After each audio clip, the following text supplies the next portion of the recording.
Og de 2 velfungerende drenge, du har i dag, det må man jo sige, ikke? Det synes jeg da. Jamen det er det. De er søde og har et fint liv, ikke? Ja. Men de gør jo også, som de selv vil jo ikke også. Altså, jeg lever deres liv, og de lever ikke mit liv. Hos mig så er det dem, hvad de har lyst til, og hvad de ikke har lyst til. Jeg bestemmer ikke, hvad de skal eller ikke skal. Du har også en dom, faktisk. Ja. Fordi du... det er så en anden sag, men det er også et, der måske fortæller lidt om, hvordan systemet fungerer. Ja. Din søster, min lille søster. Hun har været ude fra en bilulykke, ikke sådan der? Ja. Og så prøv at fortælle en historie der. Vi har en lille søster, der er hjerneskadet og boede på Strandvænget i Nyborg. Og der kom mig og Martin tit over. Vi har fået billeder derovre fra. Mange billeder. Så men der skete nogle ting. Altså hendes ting, vi havde med over, de forsvandt. Hendes Walkman og alt sådan nogle ting. Alle de dyre ting forsvandt fra hende. Lige så snart vi gik ud af døren, så havde hun dem aldrig mere. Så kom de aldrig retur. Og har været en sag derovre fra, hvor det havde været i fjernsynet, hvor de mishandlede dem, og pædagogerne stjal ting. Pædagogerne slog dem. Og Strandvænget også blev lukket efter da. Det var også institutionen Strandvænget i den her tilfælde. Jeg fik en sag på halsen, fordi jeg ringede over og spurgte, om de selv havde lyst til at blive behandlet på den her måde. Jeg synes, de skulle kigge sig over skulderen og se, om, altså jeg mente, om de ville behandles på samme måde som dem der, om de kunne se, at det var meget forkert. Der fik jeg lige 60 dage der. Ja, så det er der også igen det her med systemet, ikke? Vi har en institution, Kærshovedgård, som senere hen viser sig at være helt langt ude, ikke? Ja. Og der var en journalist på, som var inde og har været på institutionen og været ansat, der har dokumenteret det, ikke? Og så ryger den her, ikke? Hvordan kan det være, at du som borger og som pårørende kan få en dom for at gå ind og kritisere en institution, som senere hen viser sig at have været fuldstændig ude? Det var forrygt. Altså det jeg ikke forstår det der med... Det er mishandling. Ja. Jeg ved, at der var en pædagog, der havde trykket en af de handicappede ned på gulvet og bedt ham om at slikke, eller at det var en kvinde slikke det tis op. Det forstår jeg heller ikke. Jeg fatter det ikke. Altså for mig så virker det ligesom, at de skal have lov til at mishandle dem på en eller anden facon. Det skal de selvfølgelig ikke, vel? Nej, altså, det gør de jo. Men der er i hvert fald, det blev så stoppet det her, ikke? Det blev stoppet. Heldigvis på grund af noget journalistik, og det var også godt nok. Men det er det her med, når vi overlader vores svageste til socialsystemet, så skal vi jo som borgere, altså at alle dem, der sidder og kvitterer på det her stykke tv, ikke? Ja. Vi skal være 100% sikre på at have tillid til, at så tingene også i orden. Ja. Og der er så mange tilfælde. Nu har du selvfølgelig både en oplevelse med din søster, men jo selvfølgelig også med din datter der, som er jo, kan man sige, jo aldrig nogensinde gik hen og blev afsløret, ikke? Og det er jo bare ikke godt nok, altså. Nu har jeg selv været seminarielærer og selv arbejdet i institutioner og sådan noget. Og jeg ved godt, at der er mange gange, hvor det, der i praksis sker, det er, de svage af dem, der får mest undertrykkelse. Fordi de kan ikke sige fra, altså. Jeg kan fortælle dig, det ved ikke, om jeg må fortælle nu. Jeg kom galt afsted i en bus i år 2010. Jeg fik ødelagt hele højre side. Jeg lå i sengen næsten et år. Jeg kunne ikke få hjælp, så jeg var nødt til at give slip på drengene. Det var jeg tvunget til, for jeg kunne ikke give dem det, de skulle have mad og købe ind. Jeg kunne lå jo en seng, og Martin han forsøgte at lave havregrød til mig. Det var både spiseligt og ikke spiseligt, men jeg overlevede ikke, og det var da sødt. Men jeg var nødt til at give slip på dem, og de kom på noget, der hedder døgnstationen i Odder, Solbakke. Og der tog Martin, ja, var det 50 kilo eller sådan noget, du tog på dernede? Og det var fordi, han fik lov at passe sig selv. Og ellers så fik han, hvis han enten kunne han gå op på grillbaren, eller også så kunne han spise sondemad. De gad ikke lave mad til ham. Og dem, der boede der, det var kun folk med sondemad. Og der boede han et halvt år, til jeg tog ham hjem. Da jeg synes snart, jeg kunne komme op og støtte rundt igen, ikke? Og så tog jeg ham hjem. Men hvor så han ud. Så det er ikke enestående bare på én institution. Det er desværre på mange. Ja. Og det der er ved det, det er jo typisk institutioner, hvor borgerne er mest svage, ikke? Altså fordi de kan sige til og fra. Ja. Hvor man kan sige institutioner, hvor borgerne kan sige fra, der er det mindre til. Min datter for eksempel, hende kunne du... Ja, men altså, du kan jo tage et stykke gnaske tyggegummi og bytte med et eller andet.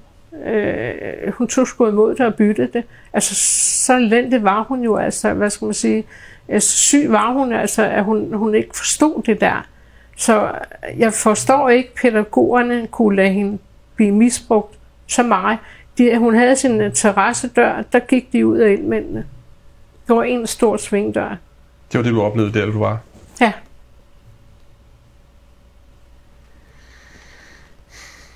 Så det er jo en rystende historie, Hanne. Det må jeg sige. Det er virkelig rystende. Men hvad er dit budskab til danskerne, hvis... Så hvad vil du have den til at gøre?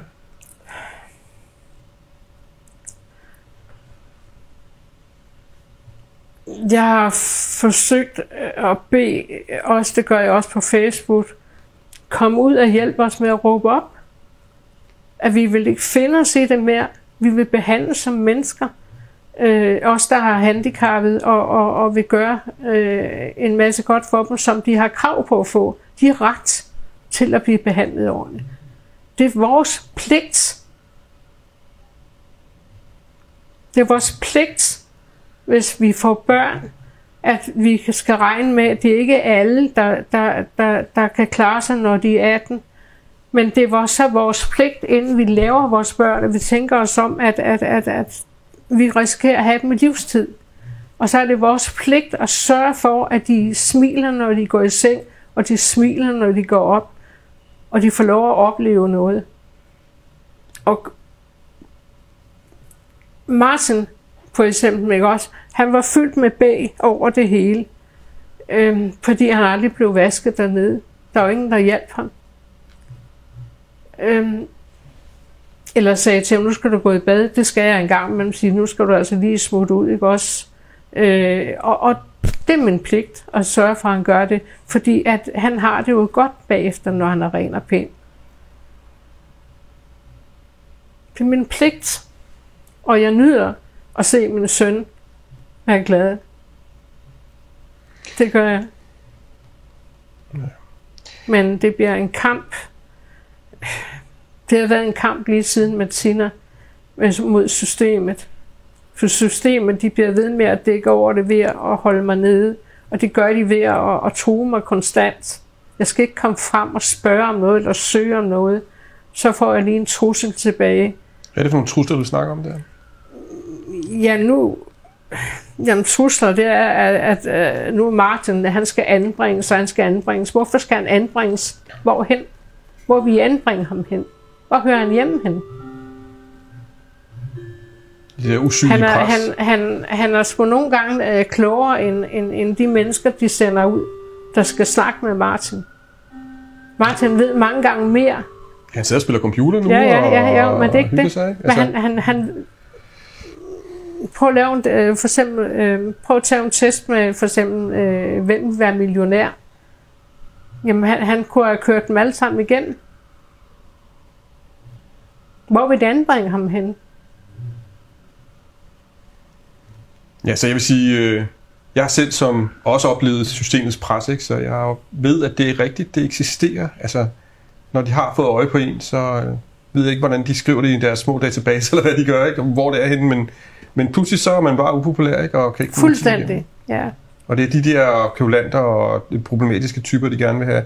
Så snart man brokker sig, så er det, at man kan risikere at få de der problemer. Det er min oplevelse. Hvordan skal jeg blive en bedre mor? Jeg gør alt for dem, men det er ikke godt nok fra kommunens side. Men havde jeg gjort bare en 10. af det, de har gjort ved min datter, så havde jeg siddet og rusket trammer i dag. Det har så er der altså anmeldt for vold. Ja, og det her med, at vi som borgere i det her samfund skal kunne have tilliden til, at tingene er i orden, ikke? Det kan jo ikke være rigtigt, og første gang, at du oplever det selv her. Jo, og det synes jeg er slemt. Hvordan kan de gøre hende hjerneskadet først, og så mishandle hende bagefter? Det er jo en tragisk historie.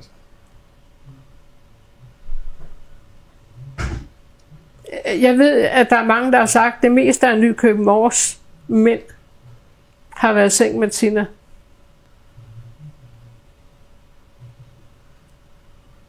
Ja, jeg ved, at buschaufføren han sagde det til mig, at du er klar over, hvor mange mænd, der render nede ved hende.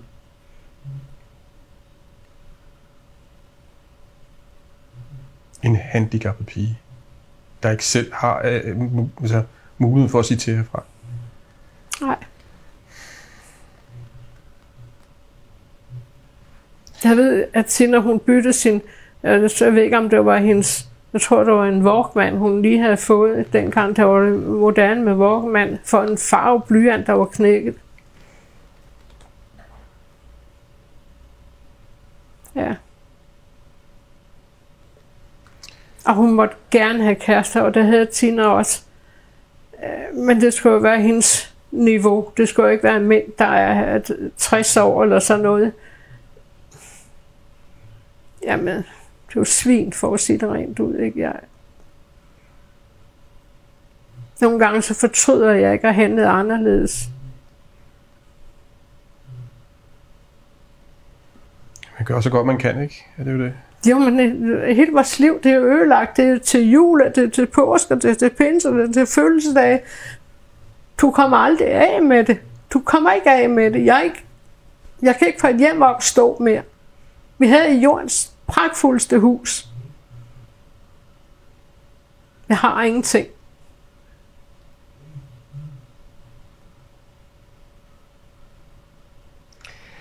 Hanne, jeg håber, at den mulighed, du har her for at komme i fjernsynet, måske kan gøre en lille smule. Og jeg vil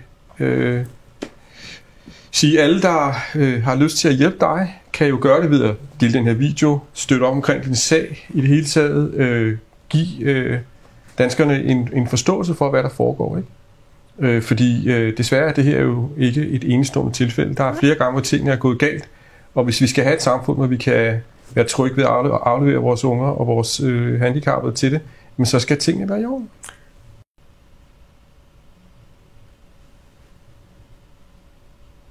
Hanne og Martin, tak fordi I ville være med. Velbekomme. Og jeg håber, at det her måske kan gøre en lille forskel. Også for jer. Ja. Okay? Tak.